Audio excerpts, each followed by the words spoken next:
au hasard. Salut les coccypotes, bienvenue dans cette nouvelle vidéo. Le titre est vraiment à double sens. Pourquoi? Parce que j'ai eu besoin d'une coupure déjà par rapport au froid. Alors vous l'avez vu dans la vidéo précédente, je vous montrais le nouvel aménagement dans le camping-car, donc mes rideaux thermiques pour ne pas avoir froid. J'ai gagné effectivement 4 degrés. La nuit, pas de problème. Franchement, je vis très bien quand il fait froid parce que mon chauffage me suffit. Mais en journée, on ne peut pas laisser tourner tout le temps, parce que ça consomme quand même pas mal l'air de rien. Même en faisant attention, eh bien, une bouteille me tient à peu près une semaine et demie. Donc ça chiffre très vite. Et en ce moment, les journées étaient quand même assez froides, de 3 degrés, 4 degrés. C'est pas évident, je vous expliquerai un petit peu mieux ça dans cette vidéo. Et puis le deuxième sens de la coupure, pourquoi? Vous allez le voir. Mieux vaut m'inviter à manger plutôt que cuisiner chez vous. Dans cette vidéo, il y aura aussi la visite de la chapelle algérienne, du bord de mer, du Cap Ferret aussi, avec le village ostréicole. Plein de belles choses, comme d'habitude. Donc les amis, le petit pouce bleu, le commentaire qui fait super plaisir. Et puis grosse annonce dimanche, donc j'espère que vous serez au rendez-vous. Salut les petits amis. Je vous fais une petite transition, vous ne devez absolument rien comprendre à ce qui se passe. Pourquoi d'un coup elle est dans son camping-car et qu'est-ce qu'elle fait dans ce logement? En gros, j'ai ma famille qui m'a demandé via les réseaux sociaux si ça allait bien, et j'étais un peu dans un bad mood parce que en fait je me dis, quand on est dans une maison, t'allumes ton chauffage et puis à la fin du mois, même si t'as plus consommé, ça peut être un petit peu plus cher qu'habituellement, mais tu payes et t'as pas vraiment de restrictions. Tandis que dans un camping-car, tu as toujours le côté où tu dois changer ta bouteille, où tu dois remplir le GPL, et où tu peux pas le laisser en continu, même si tu aimerais bien. C'est quelque chose qui n'est pas possible. Donc souvent je laisse le chauffage la nuit, sauf que là, à partir d'un moment, quand je regarde l'heure, que je vois qu'il est 13h, 14h, je fais ouais mais là il va quand même être 15h quoi. Vous savez, j'ai mon petit carnet qui compte les heures. Je me dis là, ma bouteille, elle va vraiment prendre un coup, et après il faut retrouver une station qui délivre du GPL. Il n'y en a pas beaucoup. C'est vrai que quand on est posé dans des petits coins sympas en pleine nature, on n'a pas forcément envie de devoir bouger. Donc en fait tout ça, je sais pas, je me suis dit habituellement quand on regarde le temps, on se dit oui effectivement à partir de la semaine prochaine par exemple, ça va remonter un tout petit peu, on a toujours cet espoir, vous voyez, où ça remonte et où de nouveau on se dit allez ça va être une mauvaise période et après ça va aller mieux. Là j'ai regardé les températures pour les 2 semaines à venir et on est vraiment à 4 degrés la journée, 0 la nuit. Et ça sur plusieurs semaines, puisque ça va être comme ça, je pense, jusqu'à début avril. Et ça m'a filé un petit coup de mou, et donc j'en parlais avec Sylvie qui m'a dit écoute Annabelle, si tu veux, je vous prends à tous les deux de nuit dans un petit appartement pour que vous puissiez recharger vos batteries, pour que vous puissiez un petit peu vous réchauffer. Là on a pu faire des machines parce qu'il y a une machine à laver. On a pu allumer les chauffages sans se dire ah mince, je vais consommer plus, mince la bouteille va s'arrêter. Là il n'y a pas du tout ça. Et ça fait vraiment du bien parce que c'est vrai que finalement je vous montre quelquefois quand on est des logements, mais sur une année en fait ça fait peut-être 3 ou 4 nuits. Sur 365 jours de l'année, il n'y a que 3 ou 4 nuits où on se permet de prendre des logements. Ça arrive souvent pour, par exemple là ça va être pour nos 2 ans, on va se prendre un petit quelque chose. Ça va être pour Noël et ça va être pour la nouvelle année en fait. Ça va être vraiment 3 fois par an où on se permet d'avoir un petit peu plus de confort que d'habitude. Mais je vous en avais déjà parlé et c'est vrai que quand il fait froid comme ça, je me retrouverais bien dans un petit foyer. Ça me dérangerait que très peu. Alors qu'en temps normal, je ne sais absolument pas tenir en place si je reste une nuit ou deux. Il faut absolument que je parte ensuite. Alors que là, on arrive quand même à la 2e journée, donc on repart demain. Je n'ai pas envie de partir. Je serais bien restée encore... on va dire peut-être, je sais pas, 2 semaines en plus, le temps de vraiment bien se rebooster.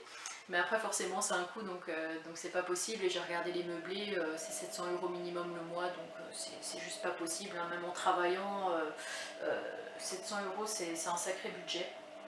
Donc on est là 2 jours, on va profiter. Et puis après on repart vers de nouvelles aventures. On est au Cap Ferret actuellement.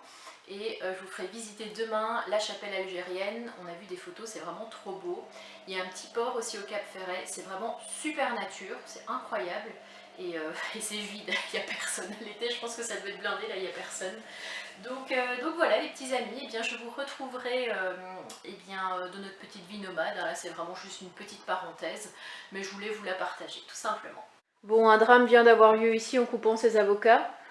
J'ai voulu choper le noyau avec le couteau ici présent. Et je sais pas ce qui s'est passé, mais en fait, au lieu de planter le noyau, j'ai planté mon doigt. Alors, est-ce que tu confirmes une fois de plus que je ne suis pas faite pour la cuisine? Non, faut arrêter là. J'ai voulu faire un beau geste, tu vois, pour dire regarde, je participe au repas de ce soir. C'était une mauvaise idée. Non, une très très mauvaise idée. Bon, tu restes assis, tu arrêtes.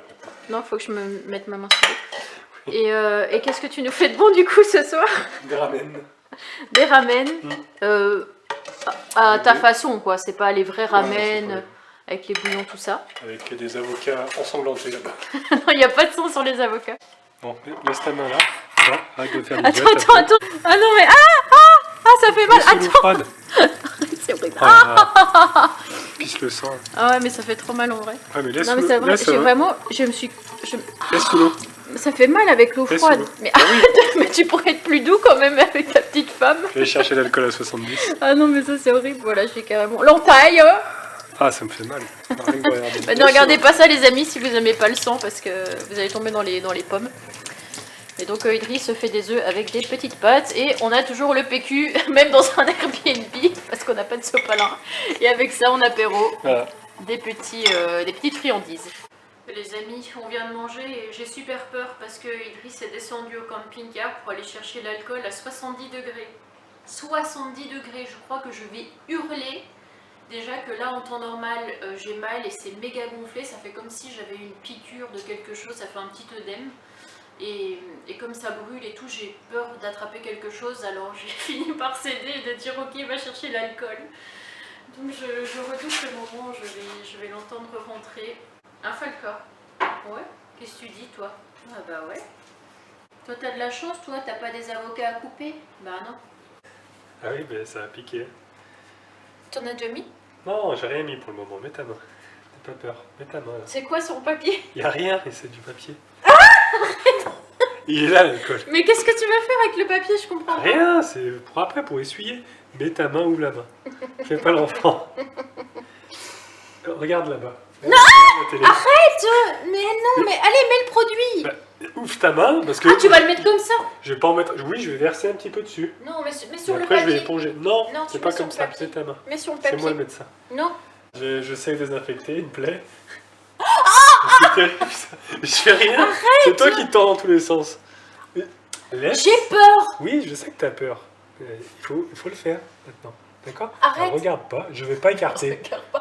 Ah, si t'écartes, j'ai peur. Je vais pas en mettre. Arrête. Là, tu vas Non. bouger dans tous les sens, Oui, il va y en avoir mais- partout sauf sur la plaie. Mets-en sur le papier. Alors, arrête de bouger. Allez, c'est moi qui le fais. Putain, c'est pas possible comme ça. Arrête, n'appuie pas. Faut Quoi ouvrir un peu la plaie là, que ça rentre à l'intérieur, sinon ça sert à rien, tu vas renverser sur la peau, ça va même pas Bon, piquer. on va dire que c'est juste de l'eau. Non, j'ai peur vraiment. Je peux pas. Laisse-moi faire. Allez, on va en Est-ce que tu veux. Est-ce que tu veux faire un bras de fer? Arrête, il y a des voisins. Arrête, laisse-toi faire, bon sang, mais c'est pas possible. Ça, c'est tout petit. Ça va pas. C'est tout petit, c'est méga profond. J'ai senti C'est mon pas parce que être. c'est profond que ça va être J'ai plus senti bas. mon être avec le couteau. Non, mais c'est pas possible d'être comme ça. Bah, je peux plus. Je peux pas. Tant pis, Si, c'est pas il faut grave. désinfecter parce que tu vas avoir des maladies dedans. Finalement, j'ai mis un petit peu d'alcool sur du papier. Je l'ai mis sur ma main. Ça piquait un petit peu. Mais c'est un petit peu dégonflé depuis. Regardez, on est le lendemain. Et voilà. Ça m'apprendra à vouloir cuisiner. La prochaine fois, franchement, je laisse Idriss faire. Ce n'est pas de la mauvaise volonté. Vous voyez, j'essaie de mettre la main à la pâte. Mais finalement, je me suis mis le couteau dans la pâte. Là, on vient de rendre les clés du logement. On a tout fermé, tout nettoyé. Et on va enfin pouvoir partir vers la chapelle. Ouais. Qui date, j'ai regardé, du 19e siècle. Chapelle algérienne. Algérienne, mais ça fait partie, je crois, d'une villa. Enfin, il y a une villa algérienne et sa chapelle à côté. Ouais, c'est ça. Ouais. Alors peut-être que la villa, on peut pas y accéder. Enfin, je pense pas, ça doit être privé. Non, je pense pas. C'est dommage qu'il a pas fait meilleur. On aurait pu se balader un peu plus. Et oui. Mais bon, on avait surtout envie de profiter du logement. On n'est pas sorti en plus. On est resté 2 jours enfermés en mode chill dans le fauteuil. Ouais. On avait envie de profiter à 100%. Voilà.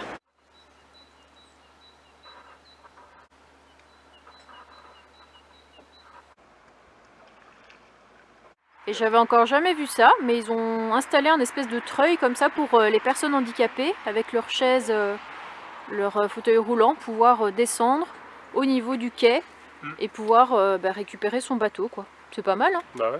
C'est vrai qu'il faut y penser parce que souvent ce sont des escaliers. Bah ouais, ou des passerelles comme ça, mais alors pour descendre en fauteuil, là, c'est un peu Ouais, casse-gueule. là tu... direction directement l'eau quoi. Enfin, il n'y a pas des freins non plus incroyables. Ça marche avec des panneaux solaires. Ah ouais? C'est alimenté par des panneaux. Tu les vois où les panneaux solaires? Là. Ah oui, c'est les trucs qui sont au-dessus là. C'est hydraulique apparemment. Et là sur le chemin, vous voyez des traces. Alors on se disait, est-ce que c'est pas, je sais pas, des arbres fruitiers ou des crottes? On hésitait un petit peu. Et en fait, à regarder de plus près, ce sont des chenilles processionnaires qu'ils ont fini par brûler, hein, j'imagine. Et il y en a là, et là il y en a encore une qui est vivante. Voilà. Mais bon, on va la laisser quoi. Enfin, Sa famille a été décimée. j'ai pas très envie d'y toucher quoi, surtout que c'est quand même assez urticant. Donc RIP à ces petits trucs. Mais c'est vrai que c'est bizarre comme on se disait, c'est que c'est pas du tout la saison. Normalement c'était mars-avril. Apparemment il a fait trop doux cet hiver, c'est pour ça qu'ils sont sortis. Bon par contre faut vraiment arrêter de nous donner envie comme ça. D'autant plus que je vois pas le rapport entre Saint-Nectaire et là où on est quoi. Il y a quand même une marge. Il y a quand même de la distance. En tout cas ça donne envie, hein, celle qu'on avait mangée. Qu'est-ce qu'on s'était régalé. Régalade.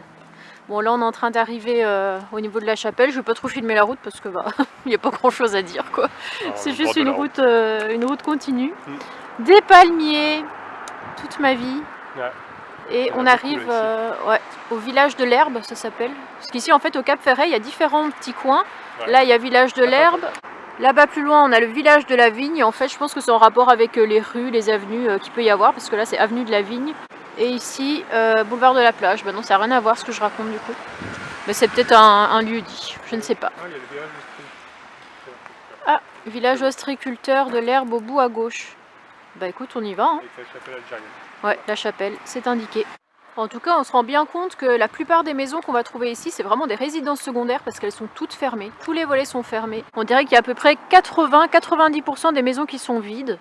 Annabelle, recenseuse de la population. Waouh! Regardez, on arrive au bord de la mer, au bord du bassin d'Arcachon. C'est trop beau. Il manque un peu de soleil aujourd'hui, mais après on peut pas tout avoir. On a une petite vue là-bas sur la dune du Pilat.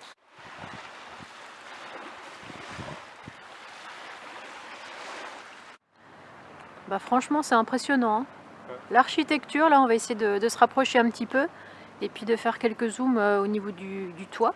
Tu sais quand on était en Espagne, l'Alhambra, c'est ça, l'Alhambra, c'était un style comme ça.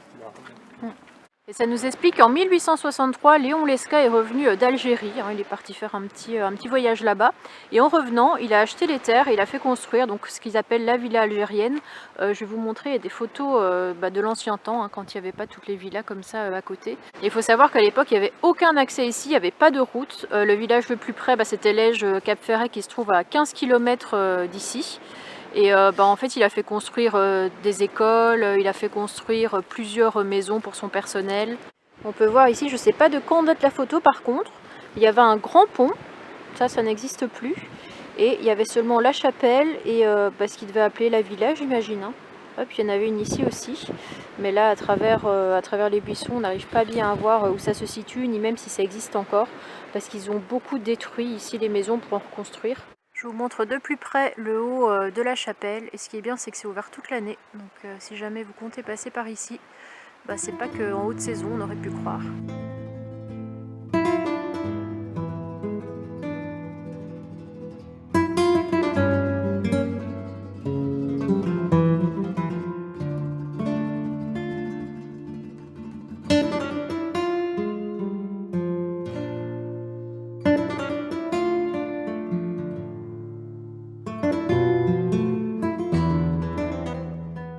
Après avoir vu cette magnifique chapelle, là on se dirige vers, je sais pas, je crois qu'il y a des cabanes d'ostréiculteurs où il y a un truc en rapport avec ça. C'est écrit balade, boucle des pêcheurs 1,5 km. Je sais pas vraiment si on va faire 1,5 km parce qu'on a un peu gelé quoi. On s'est habitué au logement et du coup au bout de 2 jours dans le chaud, on n'a plus trop l'habitude d'être par 5 degrés dehors. Mais voilà, faut profiter tant qu'on est ici parce qu'après on va remonter un petit peu. Falcor s'est fait un petit copain. De se rencontrer. Un Golden Retriever. Qu'est-ce que tu peux dire d'autre? À part que tu fais un gros plan sur son anus. Bon du coup il en a croisé un deuxième. Il ne sait plus où donner de la tête finalement. Et après on va partir ici dans le petit village. Mais on dirait que c'est plus en travaux qu'autre chose. Comme on est en basse saison, bah, ils doivent refaire un peu les toitures, les choses comme ça, pour que ce soit plus accueillant l'été. Et je pense qu'ils sont obligés de laisser les façades parce qu'elles sont peut-être classées. Et de reconstruire, les reconstruisent des bâtiments derrière. Je trouve pas que ça fait un peu saloon là. C'est vrai que ça ressemble. Oui. Puis on a des petites allées comme ça avec les cabanes. Hein. Cabanes d'ostréiculteurs. Ici, ils les ont pas peints, contrairement à Oléron où elles sont bleues, jaunes, roses, oranges. Ici, on est resté vraiment dans le traditionnel, dans le bois. Le bois. Oula, je croyais que j'arrivais chez des gens. Après, je sais pas trop si c'est privé cette allée ou pas, ou si on a le droit d'y venir. Mais la plupart des cabanes sont fermées, même toutes les cabanes. Parce que là, je peux vous dire qu'on est les seuls. On est les seuls dans le coin. On a des huîtres là-bas, regardez. Je sais pas si elles sont pleines ou pas, mais je pense que les sacs doivent être pleins. Ils ont même mis des petits coquillages comme ça sur les murs. C'est beau. C'est beau. Même si c'est fermé, c'est quand même sympa de se balader ici. Les noms, t'as vu là? C'est un bon abri. Ouais. Chaque cabane a un petit nom. Mais je sais pas ce qu'ils vendent ici en temps normal. Ouais, à part des huîtres, il y a peut-être des commerces, genre, je sais pas, des fois des peintres, des artisans. Je pense que là c'est plutôt, je sais pas. Je crois que c'est plutôt des coquillages. Hein, là c'est louer votre bateau. Ah oui. Les petites allées comme ça. Rue des chiens qui dorment. Pas mal. Et puis en fait on arrive déjà à la fin quasiment. Ouais, c'est un petit village après. C'est tout petit. Mais bon, c'est quand même joli. Et des paysans je trouve. Waouh. J'arrête pas de dire waouh dans cette vidéo, faut vraiment que j'arrête. Par contre je vous disais que les cabanes n'étaient pas de toutes les couleurs comme à Oléron, mais les volets, eux par contre, ils ont chacun leur couleur. Du bleu, du bordeaux, qu'est-ce qu'on a là-bas, du vert.